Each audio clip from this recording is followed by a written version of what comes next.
Vacant rooms don't knock back, but room 237 has been screaming my name for 3 straight nights.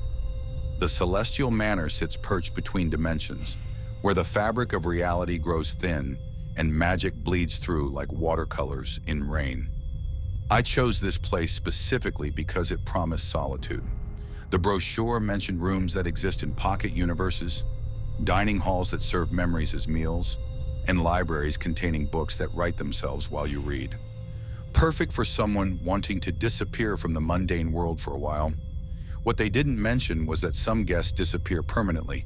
The first night, gentle tapping echoed from across the hallway around 3 a.m. Soft, almost polite knocks that seemed to ask permission rather than demand attention.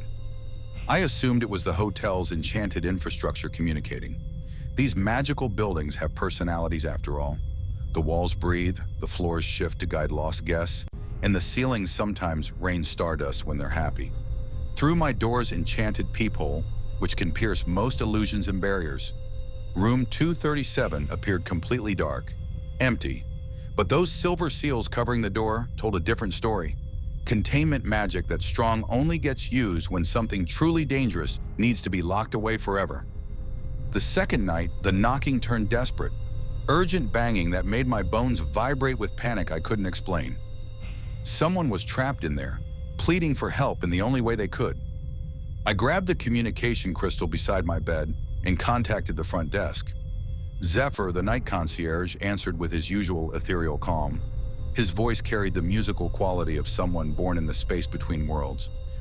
But when I mentioned room 237, his tone cracked like ice. "That room has been sealed for 7 months," he whispered, as if speaking too loudly might wake something sleeping. We had a guest who simply vanished. David Winters, age 32, traveling alone, seeking peace and quiet. One morning, housekeeping found his room exactly as he left it. Clothes in the closet, toiletries by the sink, bed slept in but still warm. But David was gone. Not just missing, gone in a way that made reality forget he existed. The magical silence that followed wasn't peaceful. It was suffocating. I didn't sleep at all. The banging started again at exactly 3 a.m., but this time, the voice came with it. A hoarse scream tore through the door, shredding the seals like wet paper. "Let me out! Please! I don't belong here!" My blood froze. I knew that voice. Not like a memory, more like recognizing the sound of your own heartbeat. I approached the door. Something, curiosity, doom, pulled me across the hall. The silver runes flickered, struggling to reseal themselves. "Who are you?" I whispered. The voice broke into sobs. "You know who I am.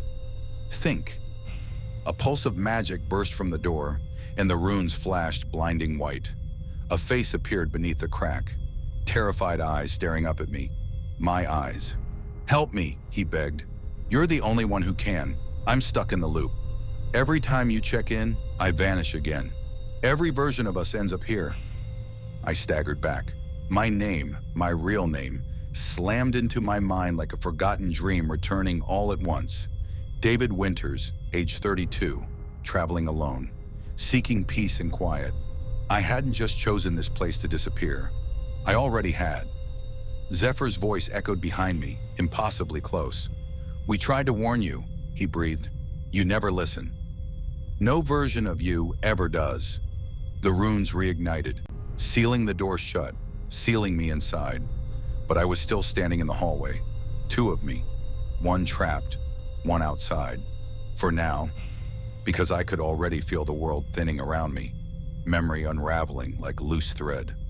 My voice began to fade. My name slipped from my mind again.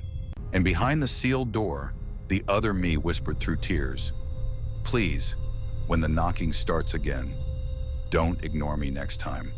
And if this story ever disappears, it just means the loop reset again."